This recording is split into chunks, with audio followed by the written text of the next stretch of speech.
The coffee was lukewarm by the time I finished my rounds at Mercy Heart Clinic.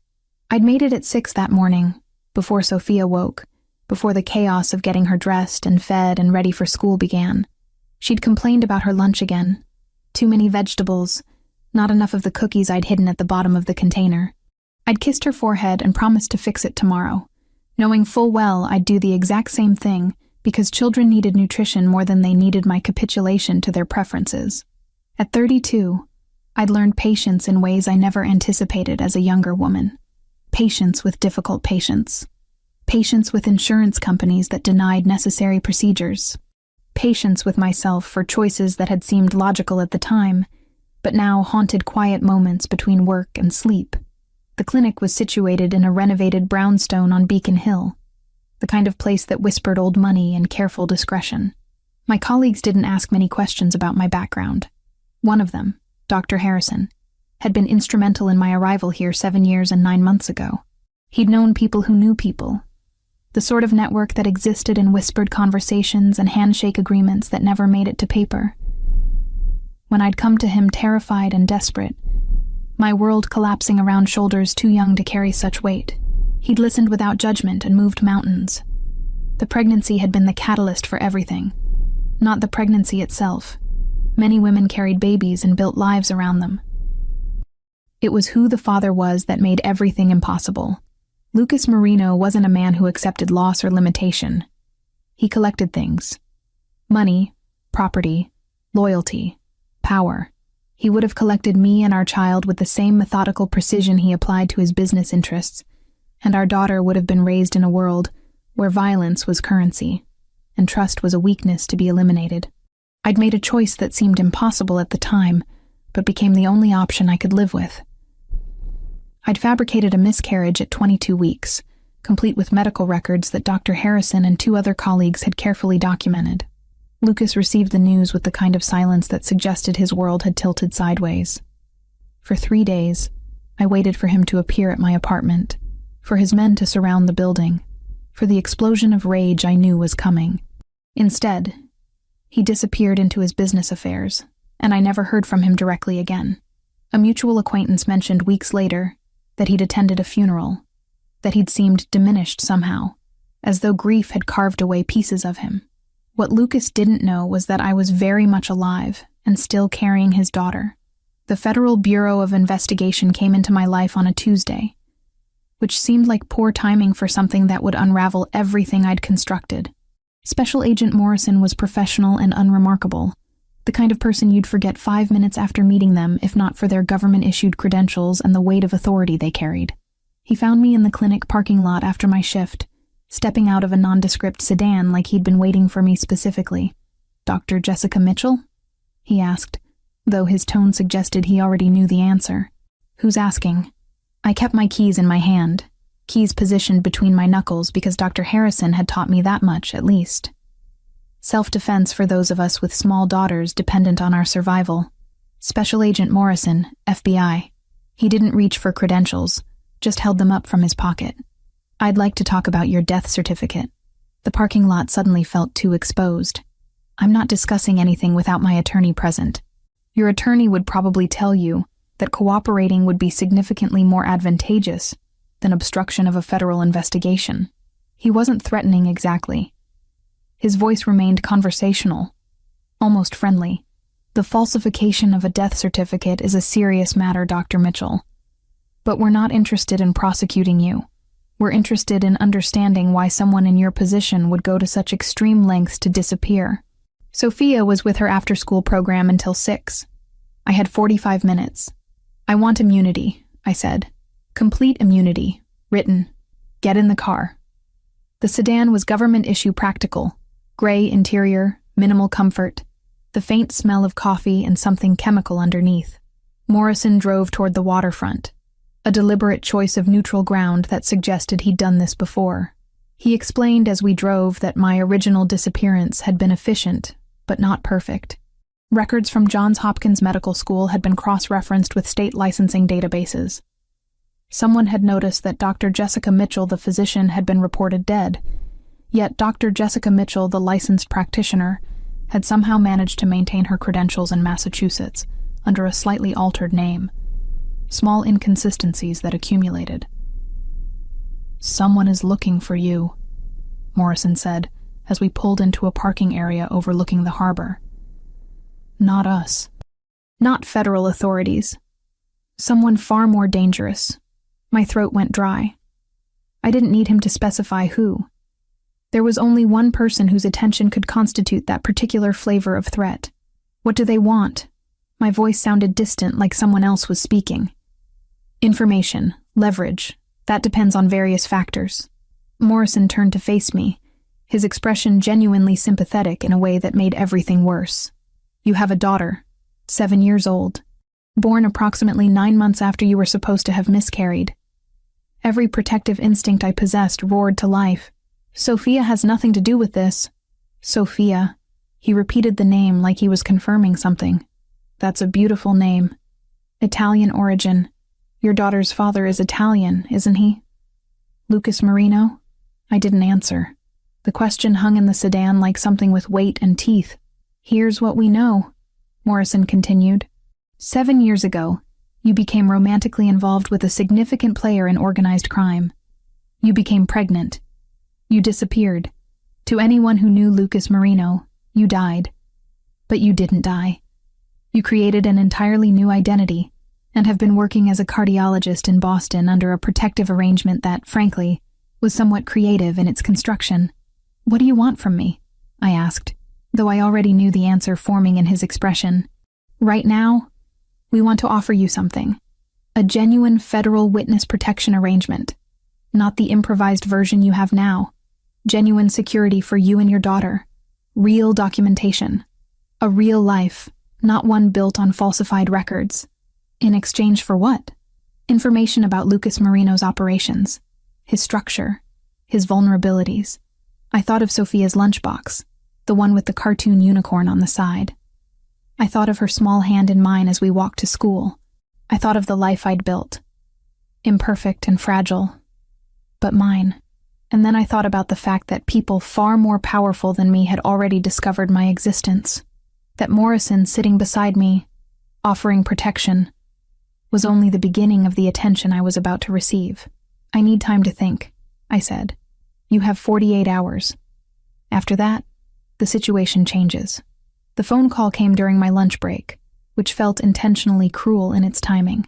I was sitting in the hospital cafeteria, pushing around a salad I had no appetite for, when the unknown number lit up my screen. I let it ring twice before answering, that old instinct telling me that hesitation mattered. "Dr. Mitchell?" A woman's voice, professional and measured. "My name is Attorney Patricia Summers. I represent several clients whose interests align with your current situation. We need to meet. I don't know what you're talking about. Special Agent Morrison contacted you yesterday. He offered federal protection in exchange for testimony. Before you commit to any arrangement with the Bureau, there are other parties who would like to present alternative options." A pause. "For Sophia's sake, I'd recommend listening." The salad became instantly irrelevant. I set down my fork with deliberate care. "How do you know about my daughter?" "Because the people who employ me have been aware of her existence for some time. Unlike Agent Morrison, we're not interested in prosecution. We're interested in mutual survival." We arranged to meet at a coffee shop in Cambridge, neutral territory that felt absurdly ordinary given the circumstances. Patricia Summers was exactly what her voice suggested. A woman in her 60s wearing charcoal gray with silver jewelry, the kind of person who disappeared into crowds because nothing about her demanded attention. She ordered black coffee and waited until I was seated before she began. "Lucas Marino has been aware that he has a daughter for approximately 14 hours, she said without preamble. "This information came to him through sources within a rival organization called the Versiani family. They discovered Sophia's existence through surveillance of your clinic and cross-referencing of medical records. Their intention is not simply to inform Lucas. Their intention is to create leverage." My chest constricted. "What kind of leverage?" "The kind that involves your child. The Versiani family operates primarily through intimidation and control of assets. A 7-year-old girl connected to one of the most powerful men in the Northeast qualifies as both leverage and a potential weakness they can exploit. They're planning a custody arrangement that would essentially grant them access to Sophia as insurance against Lucas's business decisions. That's kidnapping. Yes. Also known as leverage in certain circles. Patricia sipped her coffee with the calm of someone discussing weather patterns. The timeline is aggressive. They've already positioned people in Boston. The attempt will likely occur within the next 72 hours. I stood abruptly, the chair scraping backward. I'm taking Sophia and leaving. Where will you go? Patricia didn't even glance up from her cup. Agent Morrison knows your address. The Versiani family knows your address. Your license flagged inconsistencies in the National Provider Identifier Registry. The Massachusetts Board pulled your file, and federal healthcare auditors noticed the trail. Running stopped being viable yesterday. Then what are you suggesting? I sat back down because the alternative was panic, and panic served no one. Contact Lucas Marino directly. Inform him of the threat. Allow him to provide protection. He'll never let us go. He'll absorb us into his world and... I stopped, because Patricia was shaking her head. He'll absorb you into his world regardless of what you choose. The Versiani family has already made that decision for you. The only question is whether you face that reality with protection or without it. My hands were shaking. I pressed them flat against the table. How do I contact him? You don't. I do. Patricia slid a business card across the table. It contained nothing but a phone number. Call this number at precisely 8 o'clock tonight. Tell whoever answers that Dr. Mitchell wishes to arrange a meeting with Lucas Marino regarding a matter of family security. They'll coordinate the details. Why would he agree to meet with me after 7 years? Because he has a daughter he didn't know existed. And because men like Lucas Marino don't ignore threats to their bloodline. Because his entire organizational structure is now at risk from a rival family exploiting his weakness. Because you're offering him information about how deeply the Versiani family has infiltrated Boston. Patricia gathered her coffee cup and stood. And because whether he knows it or not, he's been looking for you since you disappeared. This is simply an opportunity for that search to end. After she left, I sat in the coffee shop for another hour, watching people move through their ordinary lives. A couple debated which pastry to purchase. A student worked on a laptop with the intensity of someone racing deadlines. An elderly man read a newspaper that probably contained articles about crime and politics, and all the violence that existed in spaces I'd successfully avoided. The call to Dr. Harrison came next, the man who had facilitated my disappearance and maintained cautious oversight ever since. He listened without interrupting, while I explained the convergence of threats and Attorney Summers's proposal. "I'm sorry," he said when I finished. "I thought the documentation would hold. I thought enough time had passed that..." He stopped himself. "You need to talk to Lucas. I'm terrified," I admitted, and the confession felt like stepping off a cliff. "Of course you are. But Sophia is in danger either way. At least with Lucas, she has a father who can actually protect her. I'll handle things here. The clinic, your colleagues. If anyone asks questions, you're on an emergency family leave." Sophia was asking about the presentation I'd promised to help with for her school project when I picked her up that afternoon. She wanted to create something about marine biology, apparently inspired by a documentary she'd watched. She talked nonstop during the drive home, her small voice filling the car with enthusiasm about octopuses and their intelligence levels. I listened and responded at appropriate intervals while my mind fractured into different sections, each one occupied by distinct terrors. At exactly 8 o'clock, I called the number on Patricia's card. A man answered on the first ring, his voice carrying an accent that suggested Italian heritage. "Is this the woman Lucas has been mourning?" he asked, not bothering with pleasantries. "This is Jessica Mitchell. I need to meet with Lucas Marino tonight. It concerns the safety of his daughter." A silence followed, the kind that stretched long enough to feel intentional. "There is a location. I am sending you an address." The convoy left Boston a little after 9. Past Worcester, the night thinned into long ribbons of highway and rain. By 11:30 we were over the state line, the GPS tracing the Connecticut River Valley like a vein. The estate sat west of Hartford, close enough for supply lines, far enough to be no one's neighbor. 1 hour. Come alone. No phone. No weapons. If you carry documents, they'll be inspected at the door. The address corresponded to a warehouse district near the harbor, the kind of place that existed in the gaps between legitimate Boston and everything that moved through the darkness. I arranged for my neighbor to watch Sophia, told her it was a medical emergency, which technically was true in the most crucial sense. My daughter's entire future constituted emergency. I drove toward the warehouse with my hands steady on the wheel and my heart performing gymnastics against my ribs. The address led me to a converted shipping facility with industrial architecture and minimal signage. A man stood waiting, his posture suggesting military training or something equivalent. He didn't ask questions, simply gestured for me to follow. The interior was all exposed brick and metal, and then suddenly we were in an office with floor-to-ceiling windows overlooking the harbor. Rain had begun to fall, the kind of steady precipitation that suggested it would continue indefinitely. And there, backlit by the gray evening light, was Lucas Marino. 7 years had changed him in ways I hadn't anticipated. His frame remained imposing, but something about his bearing suggested a man who'd been carrying weight far heavier than muscle. He turned when I entered, and for a moment nothing moved between us except recognition. "Hello, Jessica," he said, and his voice contained every emotion he'd learned not to display in 7 years of believing I was dead. The rain continued against the warehouse glass, and somewhere in Boston, my daughter slept in the apartment we'd built together, unaware that her entire world was about to shift on its axis. The silence stretched between us like something alive. Lucas stood motionless, his features carved from shadow and harbor light, processing what his eyes were telling him. 7 years of believing I was gone, and now I occupied space in his office like some impossible ghost made flesh. "You're alive," he said finally, and the words carried an inflection I couldn't categorize. Not question. Not quite statement either. "Yes."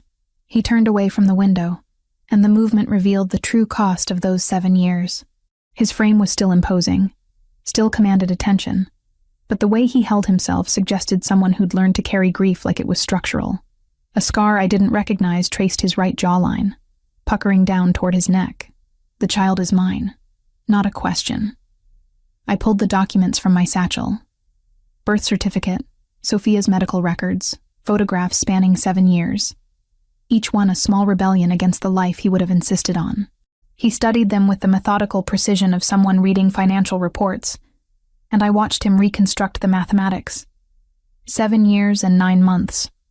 The timeline aligned perfectly with the pregnancy he'd mourned, with the daughter he'd never known existed. "Her name is Sophia," I said. "She's 7 years old. She's intelligent and careful, and she plays violin badly but with genuine enthusiasm." Lucas set the documents on his desk with deliberate care. When he looked up at me, his expression had shifted into something harder, more dangerous. "You disappeared from a hospital. You faked your death. You carried my child across state lines and hid her from me for 7 years. He paused, each word becoming a separate sentence. "And you want to tell me about her violin lessons? I want to tell you that she's safe. I want to explain why I made the choice I did. And I want you to listen before you decide what happens next." "I've already decided what happens next." He moved toward me, closing distance with predatory intention. "You're going to tell me everything. Where she is, how you arranged the documentation, who helped you. The Versiani family is planning to take her." I spoke without inflection, stating fact as though his fury hadn't just filled the room like something physical. "They discovered her existence 2 days ago through surveillance of my clinic. They've already positioned people in Boston. They want leverage against you. And Sophia qualifies as both an asset and your weakness." Something flickered across his face. Not fear exactly, but the recognition of a threat to his control. His jaw tightened, and I watched him recalibrate his priorities. "How do you know this?" he demanded. "Because a lawyer named Patricia Summers contacted me and explained the situation with more precision than I would have preferred. Because 3 separate parties are now interested in my daughter's location and my cooperation. Because hiding stopped being viable the moment the FBI started investigating the falsification of my death certificate." Lucas moved to the windows, his silhouette cutting stark against the rain-streaked glass. Boston sprawled below us, all lights and movement, and somewhere in that city was my daughter sleeping in blissful ignorance of the forces converging toward her. "Tell me what they want," he said. I explained the Versiani family's strategy: custody arrangement that would grant them access, insurance against his business decisions, the timeline that suggested they would move within 72 hours. I provided details about the surveillance patterns Patricia had mentioned, the specific locations where Versiani operatives had been positioned. I offered information that wouldn't exist in his intelligence network yet, because it came from sources operating outside traditional crime family channels. The FBI is also involved, I added. Special Agent Morrison approached me about entering witness protection. They want testimony regarding the organized crime connections you've built, but they're secondary to the immediate threat. The Versiani family moves first. Lucas turned from the window and his expression had transformed into something colder than anger. You came here because you need protection. I came here because she needs protection. Because I've exhausted every other option. Because no matter what I choose, Sophia's world has already changed. I met his gaze directly. The FBI will find her eventually. The Versiani family plans to find her in 72 hours. Running with her accomplishes nothing except delaying the inevitable. He nodded, a single gesture laden with consequences. She'll come here tonight. Both of you. I won't allow her to be absorbed into your world as though she's simply another acquisition. She's my daughter. She's already part of my world. His tone suggested he was stating biological fact rather than negotiating. The only question is whether her existence becomes an actual liability, or whether I ensure she becomes untouchable. That's not how this works. You don't get to dictate the terms of this arrangement. His voice dropped, and the danger in it became absolute. You had 7 years to make decisions. That period has concluded. Now I make the decisions. 1 call every Sunday, 30 minutes, he said. No recording, no tracing. If we can't trust the boundary, we change the boundary. Before I could respond, his phone buzzed. He checked it with practiced efficiency, and whatever the message contained shifted his entire demeanor. He made 3 rapid calls, speaking in Italian to people who apparently operated in his immediate orbit. Resources were diverted, locations were secured, personnel were mobilized toward Boston with the efficiency of someone who'd anticipated exactly this scenario. Your daughter requires protection tonight, he said when he finished. My men will be in Boston within 4 hours. You will arrange for Sophia to be removed from her current location. You will bring her to the coordinates I'm about to send you. Lucas, you came to me for protection. You're receiving it. He moved toward his desk and began typing on a laptop with sharp, precise movements. The Versiani family will discover that the resources they've positioned in Boston have become liabilities. Agent Morrison will receive information about his investigation that will cause the FBI to redirect their immediate attention. Your colleagues at the clinic will receive visits from people who will explain that they need to stop cooperating with federal authorities. What are you doing? Eliminating the threats, consolidating control, operating within my capacity as a man with sufficient resources to protect what belongs to him. He turned to face me. Your daughter belongs to me now. That means she's protected in ways you couldn't accomplish alone. That also means certain choices are no longer yours to make. She's my daughter, too. Yes. Which is why you're still alive. He moved closer, and I forced myself not to retreat, despite every survival instinct screaming at me to do so. You had one job when you disappeared. Keep my child safe. You failed that job the moment you allowed the Versiani family to discover her existence. Now, I'm assuming that responsibility. I wanted to argue. I wanted to reassert autonomy and agency and maternal authority. Instead, I simply nodded, because he was right about one thing. Sophia wasn't safe with me. Sophia wasn't safe anywhere except in the orbit of someone powerful enough to make threats inconvenient for her enemies. When can you retrieve her? He asked. Within the hour. Do it. My men will be waiting at these coordinates. He sent the address to my phone. After tonight, she's under my protection. Permanently. The rain had intensified as I made my way back toward the door, each drop hitting the windows with increasing urgency. I paused before leaving. She doesn't know about you, I said. She thinks her father is simply absent. She doesn't understand what you do or who you are. Then I suppose we'll both need to learn how to be parents to each other. Lucas returned to the window, silhouetted once more against the storming city. Tonight, Jessica. Bring her tonight. After that, We discussed the details of how your life integrates into mine. I left him there in the darkness, surrounded by the infrastructure of power he'd spent 7 years constructing. Somewhere in Boston, my daughter was sleeping, unaware that her entire existence had just shifted fundamentally, irrevocably. The property revealed itself gradually as we drove through the gates. Lucas's estate sprawled across manicured grounds with the kind of understated architecture that whispered wealth rather than screamed it. Glass and stone merged seamlessly with landscape design that looked effortless, but probably required armies of maintenance staff. Sophia pressed her face against the car window, her earlier anxiety transforming into curiosity as we descended the private driveway. "Mommy, whose house is this?" she asked, and the innocence in her voice made my chest constrict. "Someone who can help keep us safe," I answered, which was technically accurate even if it failed to capture the complexity of what was actually happening. Lucas waited on the front steps, and I watched him take in Sophia for the first time. She was small for 7, with brown curls that never stayed in the style I attempted, and eyes that held his exact shade of dark. Recognition flickered across his face. Not the shock I'd witnessed in the warehouse office, but something deeper. Ownership. Possession. The understanding that this small human carried his genetic material and would now exist in his orbit indefinitely. "Sophia, this is Lucas," I said carefully. "He's going to help us stay safe for a while." She studied him with the unfiltered assessment children performed without social filters. "Are you a doctor like Mommy?" "No," Lucas said, and something in his tone suggested he was choosing his words with deliberate care. "I handle problems. I make sure people are protected." "That's like what Mommy does." Sophia seemed satisfied with this explanation, but with different problems. Lucas inclined his head slightly. "Exactly."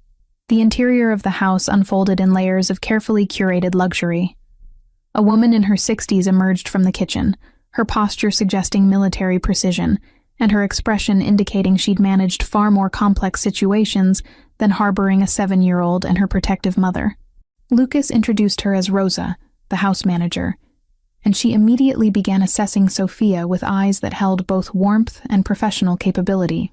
"The child must be hungry after traveling," Rosa said, her accent suggesting Italian heritage. "I have prepared simple food, nothing complicated for young stomachs." "Sophia," Lucas directed, and his tone carried absolute authority, "go with Rosa. She'll show you to your rooms and ensure you're comfortable." I moved to follow, but Lucas caught my arm with surprising gentleness. "We need to discuss terms." The study was lined with books that suggested serious reading rather than decorative collection. Floor-to-ceiling windows overlooked the grounds, and Lucas positioned himself behind an imposing desk with the practiced ease of someone accustomed to operating from positions of power. "Sophia remains here," he stated, "under constant protection. Medical staff on site. Security that exceeds what any civilian facility could provide. She needs to attend school.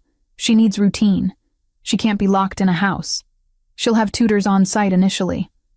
Once the immediate threat from the Verziani family is neutralized, we'll discuss external arrangements." He paused, studying me with an intensity that suggested he was assessing not just my words but my capacity to resist. "You'll remain as well. Not as prisoner. Not as guest. As someone with medical expertise who will ensure both she and I maintain optimal health. I won't be controlled. You're already being controlled by circumstances beyond your authority." His delivery was matter-of-fact rather than cruel. "The FBI seeks your cooperation. The Verziani family seeks leverage. I'm offering structured protection within reasonable parameters. That's not control. That's exchange of services. I need to work. I need my practice. Your practice is currently under FBI scrutiny. Continuing to work there exposes Sophia to ongoing surveillance and potential interference." He leaned back in his chair. "However, I have connections with private medical facilities. You could maintain your license and work within secure environments that don't compromise her safety." The logic was undeniable, which frustrated me more than if he'd simply demanded obedience. "And what exactly are the terms of this arrangement? You provide medical care as needed. You confirm Sophia is being treated appropriately. You don't attempt to leave the property without authorization. You don't contact federal authorities. In exchange, Sophia has security that's effectively impenetrable. You both receive protection from every faction currently interested in your location. That sounds like imprisonment. It sounds like reality. He stood and moved toward the windows. You made a choice when you disappeared with my child. Now I'm making the choices. The only variable is whether you cooperate or resist. Over the following weeks, the arrangement developed its own rhythm. Sophia adapted to the house with the remarkable flexibility of childhood. Rosa established routines that provided structure without oppression. A tutor arrived daily to maintain her education. She discovered a pool and spent afternoons perfecting a doggy paddle that barely qualified as swimming. She learned that Lucas took coffee in the morning without sugar, and that he had a scar because he'd once been careless about his own safety. Patricia Summers called again, I told Lucas. She would, he said, not looking up. Whose side is she on? Her own, he said. She brokers survival. Sometimes that aligns with mine, sometimes with my enemies. She warned you because selling the warning was worth more than selling the silence. So I don't owe her. You don't owe anyone who makes a living from leverage, he said. You just pay the price that keeps you standing. I watched them interact with an emotional complexity I hadn't anticipated. He would appear in doorways and ask about her day with genuine interest. He listened to her descriptions of butterfly species she'd learned about with the attention of someone who actually wanted to understand her thoughts. When she stumbled during a practice run in the hallway, he caught her reflexively, his hands trembling slightly, as though the catch had cost him something. She has your intensity, I observed one evening when Sophia was occupied with Rosa in the kitchen. She has your intelligence. He returned to the book he'd been pretending to read. She also has your stubbornness regarding bedtime protocols. You tried to order her to bed. She negotiated. She suggested that reading by herself for 15 minutes constituted an acceptable compromise. He closed his book. She inherited my flexibility regarding strategy. But the domestic equilibrium fractured when Lucas attempted to assert absolute authority regarding her activities. He made a decision that Sophia was to have no contact with people outside the property. Not phone calls to her former school friends, not letters. Complete isolation justified by security concerns. Absolutely not, I said when I discovered the directive. She's a 7-year-old child, not a strategic asset. She's my daughter, and her safety is non-negotiable. Her psychological health is non-negotiable as well. She needs connection beyond this property and beyond your security apparatus. I met his gaze directly. If you attempt to enforce that isolation, I will leave. I will contact the FBI and negotiate protective custody. I will remove her from your influence entirely. The silence that followed contained the weight of genuine conflict. For the first time since the warehouse office, Lucas faced someone who wouldn't simply accept his edicts. His hand clenched briefly, then released. 2 supervised calls per month, he said finally. To approved individuals only, monitored for security purposes. 1 call per week to 1 friend, unmonitored. You either trust that I won't betray your location or you don't. He looked at me for a long moment, and I watched the calculation move across his face. The recognition that maintaining control required her cooperation. That domination purchased through force would create precisely the resentment that would eventually separate him from his daughter. 1 call per week, he agreed. Sunday afternoons, 30 minutes maximum. It wasn't perfect. It wasn't the freedom she deserved. But it was a negotiation, which meant something fundamental had shifted. He'd accepted that parenting involved compromise, and that his daughter's autonomy required respecting boundaries he couldn't simply override. Rosa found me later in the library, where I was pretending to read while actually processing the exchange. He's learning, she said quietly. Slowly. But he's learning that love requires surrender of control. It takes men like him longer to understand this. The attack came on a Wednesday afternoon when everything felt deceptively normal. Sophia was in the pool with Rosa supervising, her laughter echoing across the grounds as she practiced floating on her back. I was in the library reviewing medical journals when Lucas entered with an expression that transformed his entire demeanor into something primal and dangerous. We have a breach, he said without preamble. 2 operatives attempting to bypass the eastern perimeter. I stood immediately. Sophia is secure, Rosa's moving her inside now. He was already moving toward the doors, speaking into an earpiece in rapid Italian. Stay here. Lock this door. Do not open it regardless of what you hear. I locked the library door as instructed, but remaining stationary felt impossible. Through the windows, I could see movement on the property. Guards repositioning, vehicles emerging from garage areas I hadn't known existed. The peaceful estate transformed into something militarized within seconds. The first gunshot shattered the illusion of safety I'd begun cultivating. Then another. My medical training kicked in despite my panic. Gunshots meant injuries. Injuries meant hemorrhage, shock, trauma that required immediate intervention. I ignored Lucas's instruction and moved toward the hallway just as chaos erupted. A guard stumbled past, blood streaming down his arm where a bullet had torn through the bicep. He was going into shock, his breathing becoming shallow and rapid. Without hesitation, I grabbed his uninjured arm and pulled him into the first aid station I knew was located near the kitchen. Rosa had shown me the location weeks ago, a fully stocked medical room designed for exactly these scenarios. Sit down, now, I commanded, and the authority in my voice overrode his attempt to continue toward Lucas. I worked quickly, assessing the wound. The bullet had entered cleanly, but the exit wound was catastrophic, bleeding heavily. I applied direct pressure with sterile gauze while ripping open an IV kit with my teeth. The guard, Marco, I heard someone shout his name, was pale and shaking. I'd done a trauma year before cardiology. Knife wounds at 3 a.m., gunshots that argued with statistics. The protocols lived in my hands even when adrenaline tried to steal them. You're going into hypovolemic shock, I explained while working. I need to get fluids into you. This is going to hurt. The boss needs me. Marco attempted to move. The boss needs his people alive. Stop moving. I secured the IV line and started saline running at maximum rate. The bleeding was slowing but not stopping. I needed to get him to a proper hospital, but first I had to stabilize him enough to survive transport. Pressure dressing, antibiotics, pain management.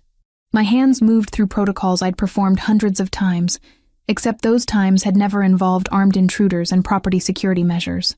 Through the aid station window, I watched guards move with tactical precision toward the eastern side of the property. Lucas appeared for a moment, and even from this distance, I could see the lethal focus on his face. This wasn't the man who'd negotiated with me about Sophia's phone calls. This was the infrastructure of violence he'd built his life upon. The firefight lasted maybe 8 minutes, though time compressed into something unmeasurable. Then silence. The kind of silence that suggested the threat had been neutralized or had retreated. I kept working on Marco, managing his vitals and trying to calculate whether he needed emergency transport or if he could survive with my immediate care. Lucas appeared in the aid station doorway, and blood wasn't his. That mattered. He assessed the situation with a single glance and nodded approvingly. The threat is contained, he said. One operative is dead. One is captured. They attempted a direct extraction of Sophia from the pool area. My hands stilled momentarily, despite my effort to maintain composure. If Rosa hadn't already been moving her, if I hadn't immediately, she's safe, Lucas said, and his voice carried an edge of something I'd never heard before. Genuine fear, quickly suppressed. Rosa had her inside the moment the first perimeter alarm triggered. I returned focus to Marco, whose bleeding I'd managed to slow to something manageable. He needs hospital-grade care. The wound is serious but survivable if we get him surgical intervention within the next 2 hours. Ambulance arrives in 20 minutes, Lucas confirmed. You did well. Efficiently. You saved his life. I did what any medical professional would do. Most medical professionals would have panicked or attempted to hide. He watched me work with an intensity that suggested he was reconsidering something fundamental. You assessed the situation and acted. That's not standard civilian behavior. I'm not a standard civilian. I applied fresh gauze to the exit wound. I've treated gang violence patients in Boston emergency rooms. I know what trauma looks like. The paramedics arrived and I briefed them quickly on Marco's condition, medications administered, IV placement. They loaded him with practiced efficiency, and I watched the ambulance depart down the private drive. When I turned back, Lucas was still watching me with an expression I couldn't quite categorize. Reassessment. Recognition. possibly something approaching respect. "Come with me," he said. The interrogation room, because that's clearly what it was, despite the euphemistic term secure office, contained a man who looked precisely like what he was. Versiani operative, early 40s, scarred, with the bearing of someone accustomed to violence. His left eye was swelling where Lucas's men had clearly encouraged cooperation. "This is Dr. Mitchell," Lucas said calmly. "She's going to explain why your organization's plan has failed." The operative's gaze flicked toward me with confusion, then back to Lucas. "Tell me what you were instructed to accomplish," Lucas directed. The operative remained silent. Lucas nodded, and one of his men moved toward the captive. Before he could make contact, I stepped forward. "Your objective was to extract my daughter and hold her for ransom," I said, and my voice was steady despite the trembling in my chest. "Create a public spectacle that would humiliate Lucas and create leverage for future negotiations." The operative's expression shifted slightly, confirmation that I'd understood correctly. "That plan has several flaws," I continued. "First, your organization didn't account for the fact that Sophia doesn't leave this property without security detail. Second, you didn't anticipate that the medical staff on site are equipped to handle tactical situations. Third, you failed to understand that Lucas doesn't negotiate when his family is threatened. He eliminates threats." "Very impressive," the operative said, his voice carrying an accent that suggested Eastern European origins. "The little girl's mother. How touching." Lucas moved with sudden violence, slamming the operative's head against the table. Blood streamed from the man's nose. "You attempted to take my child," Lucas said quietly. "You threatened her physical safety. Every choice you make from this moment forward determines whether you survive the night or whether I ensure your organization understands that particular mistake has become fatal." The interrogation continued for another hour, Lucas extracting information about Versiani's positioning, their resources in Boston, their timeline for escalation. I stood nearby, ostensibly as medical observer, but actually as witness to the reality of Lucas's world. This wasn't abstraction. This wasn't theoretical danger. This was the specific mechanics of how he maintained control. When it was concluded, Lucas led me away from the interrogation room and back through the house. We found Sophia in the main living area, curled against Rosa with a book, seemingly unaffected by the morning's violence. Children possessed remarkable resilience or remarkable trauma denial. I hadn't yet determined which. "She's safe," Rosa assured me. She heard nothing, saw nothing. But I saw the way Lucas looked at his daughter, the recognition of how close he'd come to losing her, the acknowledgement that my original fear, that Sophia would be absorbed into his criminal world as merely another asset, had been naive. She wasn't just an asset. She was his daughter, and that meant something to him that transcended business calculations. Later that evening, Lucas found me in the library. The property had returned to its normal security protocols, though enhanced now. Additional cameras, patrol patterns modified, contingency plans clearly activated. "Thank you," he said simply. "For what?" "For saving Marco. For remaining clear-headed during the attack. For understanding the threat and responding appropriately." He paused. "And for confirming something I needed to understand." "What?"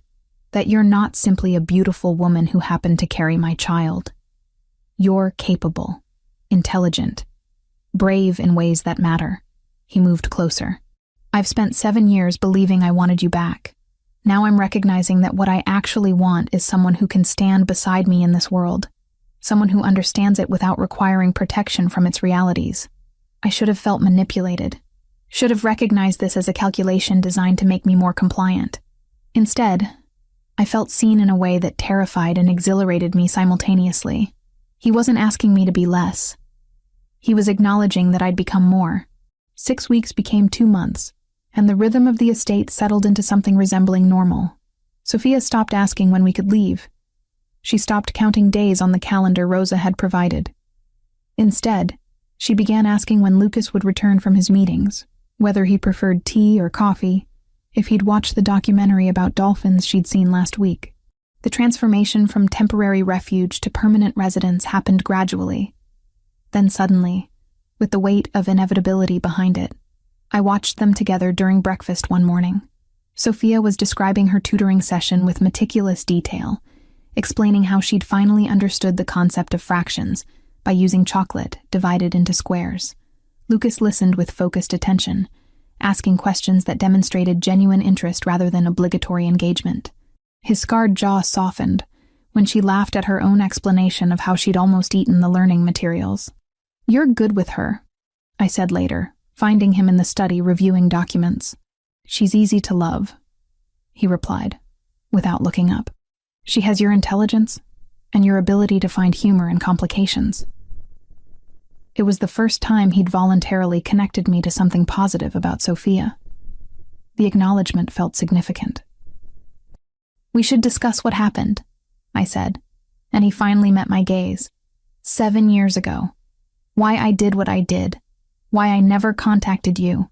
He set down his pen with deliberate care. "Sit down, Jessica." I expected anger. I anticipated defensive justifications for his world and his choices. Instead, he simply waited while I arranged myself in the chair across from his desk. "I was terrified," I began, and the admission felt like stepping off a ledge. "When I realized I was pregnant, everything I understood about you crystallized into something impossible. You operated in an environment where violence was operational strategy, where loyalty was purchased through fear or obligation, where family members were viewed as leverage. I couldn't bring a child into that reality, so you created a fiction instead." His voice held no accusation, just observation. "I created an alternative." I held his gaze. "Yes, it was built on lies. But it was built on the principle that Sophia deserved a childhood unburdened by your world. She deserved safety that wasn't predicated on her value as leverage. And did you find that safety?" he asked quietly. "In Boston, alone, raising her with fabricated documentation and constant vigilance against discovery." "No," I admitted, "which is precisely why I'm here. Because your world, terrifying as it is, apparently provides what I couldn't build alone." He stood and moved to the windows, his silhouette becoming familiar in a way that unsettled me. 7 years of absence had created distance that his physical presence hadn't actually bridged. "When you disappeared, I lost something I didn't realize mattered that much," he said without turning. "Not just you. Not just the child I didn't know existed. I lost something fundamental about how I understood myself. I spent 7 years becoming harder, colder, more willing to employ violence as solution. Your absence created space for those parts of me to expand unchecked.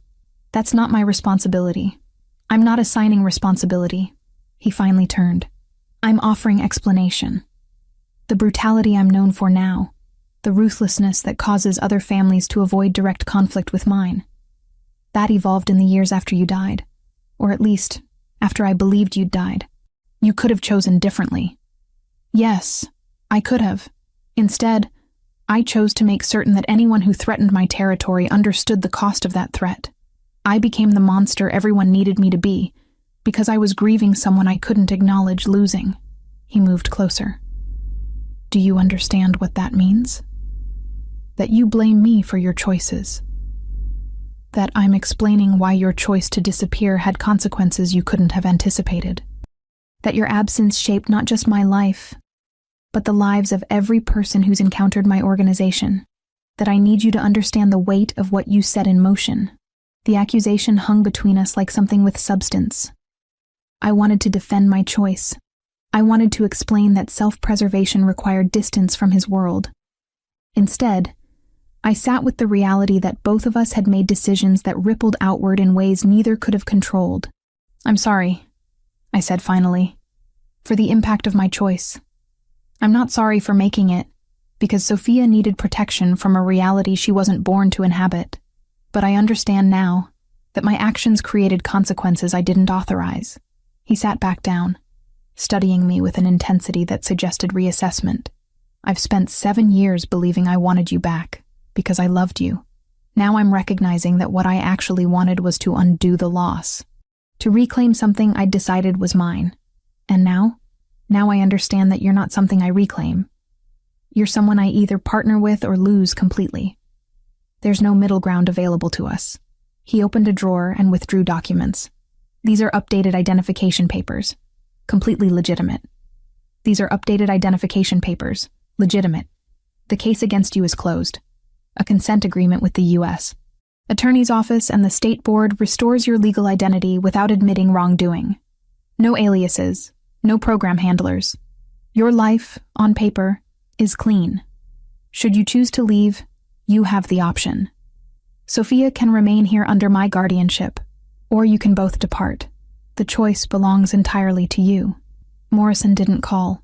He sent a letter, typed, unsigned, the kind that lives in filing cabinets and never warms to fingerprints. We appreciate your cooperation to date. I read it twice. I hadn't cooperated, not formally. Maybe the system had decided it wanted one less loose thread. Or maybe one man with a badge had decided a mother and a child weren't the place to draw a hard line. I stared at the papers without touching them. Why are you offering this? Because love, apparently, requires offering freedom, even when you'd prefer to impose constraints. His voice carried something that might have been bitterness, or might have been acceptance. Because keeping someone through force is simply imprisonment, and I won't do that to you. Because you deserve the autonomy to choose your life, rather than having it decided through my authority. The weight of what he was offering felt catastrophic. Genuine choice, actual freedom. The knowledge that staying wouldn't be compliance but decision. What happens if I stay? I asked. Then we build something that's not based on loss or possession. Something constructed between two people who understand each other's capacity for survival and strategic thinking. Whether that includes romantic involvement remains to be determined by both of us. But it would be built on foundation of mutual respect rather than my domination. I picked up the documents and set them aside unopened. I need time to process this. You have all the time you need, he said, and meant it. That night, I watched Sophia sleep in the room that had become genuinely hers. Her violin sat in the corner, her school materials organized on the desk, her possessions accumulated into the artifacts of belonging. The question wasn't whether I could build a life here. The question was whether I could accept that staying meant acknowledging that my world had fundamentally changed, and that change wasn't entirely negative. The evening Sophia asked me directly when we were leaving was the moment I understood that staying had already become my choice, whether I'd consciously made it or not. We were in her room after dinner, and she was arranging her violin on its stand with careful precision. The instrument had arrived 2 weeks earlier, a quality upgrade from the student model she'd been learning on in Boston. Lucas had ordered it without consulting me, which should have irritated me, but instead felt like acknowledgement that she would remain long enough to require advancement. We're not leaving, are we? Sophia asked without looking at me. The question deserved honesty. Do you want to? She finally turned, and her expression carried a maturity that 7 years old shouldn't possess. I like it here. I like Rosa. I like that Lucas asks about my lessons. I like that I don't have to be quiet anymore. In Boston, she'd learned early that visibility attracted complications. She'd learned to move through the world carefully, to avoid drawing attention, to keep herself small. Here, in this fortress, she'd expanded into her natural personality. The irony wasn't lost on me. After she slept, I found myself standing at the windows of Lucas's study, watching the grounds settle into nighttime darkness. The property had become familiar in ways that spoke to permanence. I knew which hallways creaked. I knew that Rosa took her evening tea in the kitchen around 9. I knew that Lucas reviewed documents in his office until nearly midnight. His concentration absolute. Knowledge that accumulated into belonging. The attack at the pool 3 weeks ago still existed in my peripheral awareness. The recognition that Sophia had been vulnerable, not because of my failure, but because no single person's protection could be comprehensive against organized forces. Lucas's security had proven superior not through any superiority I could have provided, but through infrastructure and resources that only someone in his position commanded. I was terrified. The acknowledgement felt like stepping off a ledge. Not of Lucas or his world, though those warranted fear. I was terrified of the reality that I'd spent 7 years believing I could protect Sophia through isolation, and that belief had been systematically dismantled. The Versiani family would still operate after I left if I left. The FBI would still investigate. The only difference would be that Sophia faced those threats without the protection Lucas had already proven capable of providing. He found me at the windows without my having heard him enter. That had become typical. His movement through space contained the silence of someone trained in violence. "You've been quiet for 3 days," he said. "I've been thinking. About leaving." It wasn't a question. About whether I'm using that as escape, or whether I'm actually contemplating it. He moved to stand beside me, maintaining distance that felt respectful. "And which is it?" "I realized something after the pool incident," I said. "I realized that my mythology about independence was precisely that. Mythology. The belief that I could build something sustainable for Sophia through isolation. But isolation doesn't create safety. It creates vulnerability disguised as autonomy. That's not a revelation," he said quietly. "That's acceptance of reality. The distinction matters." I finally turned to face him. "I came here because I had no alternative. I stayed because you offered protection. But if I'm committing to this, to remaining, to building something with you, it has to be through choice that's actually informed. Not desperation, repackaged as decision. Meaning I need to understand what I'm choosing. Not just Sophia's security, though that matters. What does partnership look like with someone like you? What does it demand from me?" He was quiet for a long moment, and I watched him construct his response with the precision he applied to everything. "7 years ago, you made a choice that I didn't understand," he began. "You carried my daughter away from me. You built a life specifically designed to exclude me. I was angry about that. Furious, actually. But I've had time to recognize something about that anger." He paused. "I was angry because you'd made a choice that I couldn't control. That I still can't control. Is that supposed to be comforting?"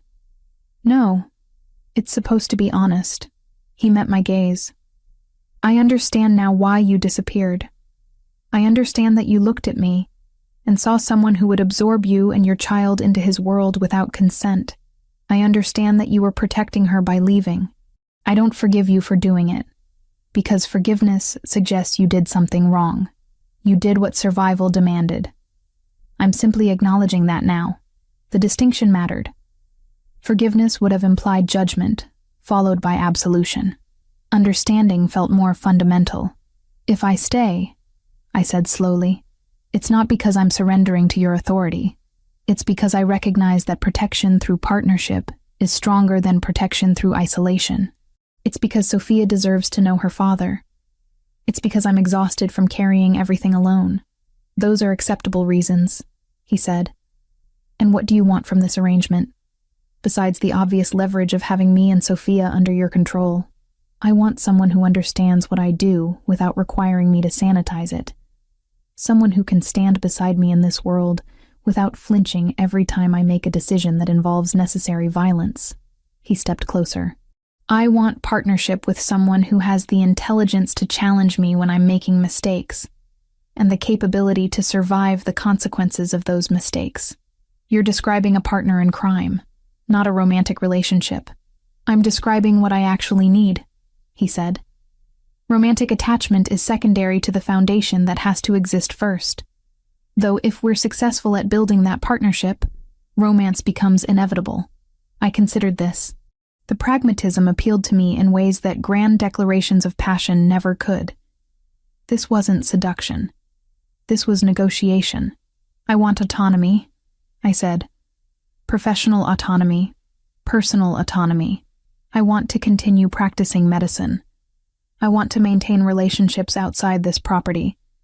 I want Sophia to have experiences that aren't entirely contained within your security apparatus."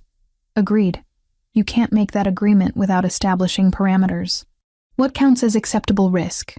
What relationships are permitted? What constitutes sufficient security? Those are details we establish together," he said. "Not through my authority, but through mutual decision-making. That requires trust."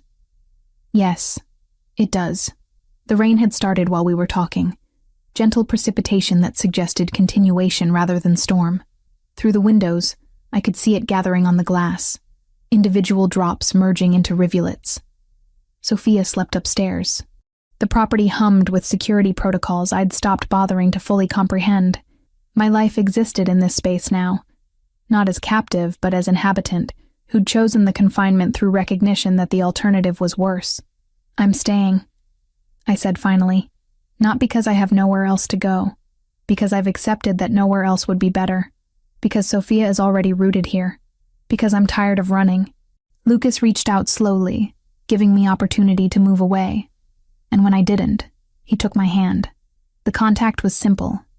The significance was everything. The paperwork arrived in a manila envelope marked with federal seals. 3 separate documents detailed the permanent transition of my legal status from temporary witness protection to established identity. Jessica Mitchell, officially recognized, completely legitimate.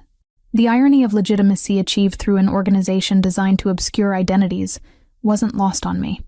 Your colleagues are safe, Lucas said, setting a separate folder on the desk beside the federal documents. Dr. Harrison received assurances that federal investigation has concluded. The other physicians who assisted you were determined to be coerced rather than complicit. Charges have been dropped across the board.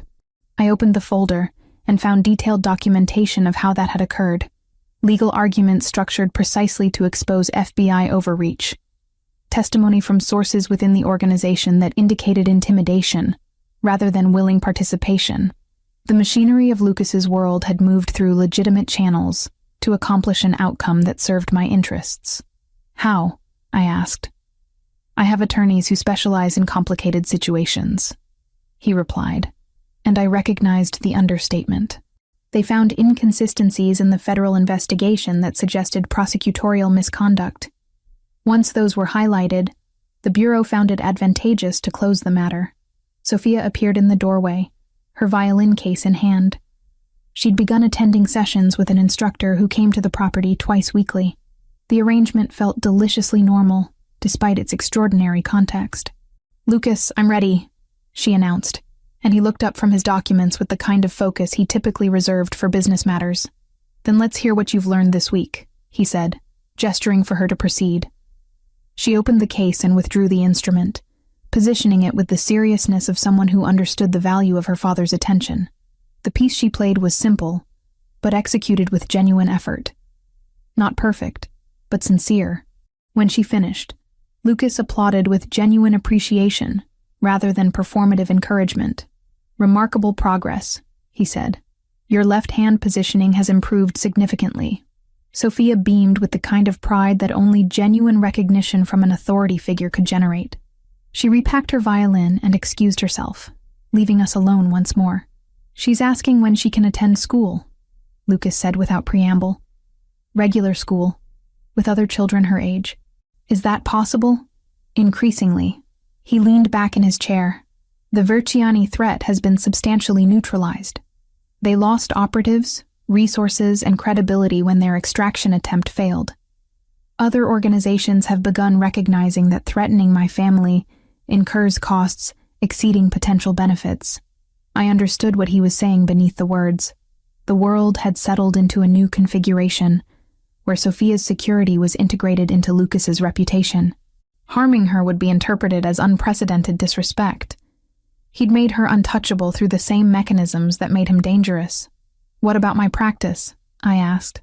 "I've arranged access to a private medical facility in Hartford, 12 miles from the property. You can establish a legitimate cardiology practice there. Federal authorities won't interfere because your situation has been officially resolved. Patients will be carefully vetted to ensure no security complications arise."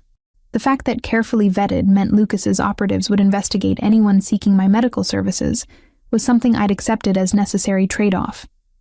Autonomy within parameters remained preferable to autonomy without safety. That evening, Sophia was asleep by 9. I moved through the quiet house with the familiarity of someone who'd inhabited it long enough to understand its rhythms. The library called to me, and I found myself selecting a novel I'd abandoned weeks ago. Reading became impossible when Lucas arrived back at the house around midnight. He moved through the doorway, with barely noticeable favoring of his left side. I set down my book immediately and approached him. "What happened?" I asked, already scanning for visible injuries. "Nothing significant. A situation in Boston required my presence. A rival family attempted to re-establish presence in our territory." The discussion became somewhat physical. I lifted his shirt, revealing fresh bruising along his ribs. No cuts, no bleeding, but the kind of damage that suggested genuine confrontation rather than minor disagreement. "Sit," I commanded, and he complied without resistance. I retrieved the medical kit I'd begun keeping in the library's lower cabinet. Examination revealed no fractured ribs, but significant bruising. I applied pressure with practiced efficiency, documenting the injury in my mental catalog of his various scars and marks. "You should have someone look at this," I said, though I was someone. I was his someone, apparently.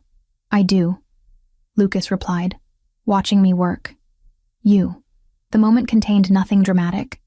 No declaration, no orchestrated romance.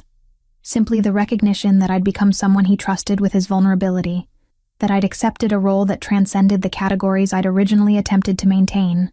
"This is becoming a pattern," I observed, applying topical medication to the worst of the bruising. "I'm aware," he said. "Consider it evidence that our partnership is constructing itself through practical necessity rather than theoretical agreement." Sophia arrived in the study doorway, half asleep, seeking water before fully settling into sleep. She took in the scene without alarm, apparently having absorbed the reality that her father's world involved occasional physical complications. "Lucas got hurt again," she said to me, not as accusation but as statement of fact she'd internalized. "Nothing serious," I assured her. "Go back to bed. I'm taking care of it." She accepted this explanation and wandered back toward her room, and I continued my work on Lucas's ribs while moonlight filtered through the windows. The light was gentle rather than dramatic, silver rather than golden, illuminating the ordinary domesticity of a woman treating her partner's injuries while their daughter slept upstairs. This was life now. Complicated, dangerous in ways I couldn't fully control, structured around a man whose profession would never become respectable. But it was also stable. Sophia had a father who loved her intelligently. I had professional autonomy and genuine security. We existed in a configuration that wasn't the life I'd originally envisioned, but had become the life I'd consciously chosen. "Thank you," Lucas said, as I secured the final bandage. The gratitude encompassed more than medical attention. I didn't respond with words. Instead, I allowed my hand to rest on his chest for a moment longer than clinical necessity required. The contact meant everything. We'd constructed something between us that defied simple categorization. Not romance exactly, though elements of that existed. Not partnership in business, though practical cooperation defined us. Something else entirely. Something built through mutual understanding of what survival actually required.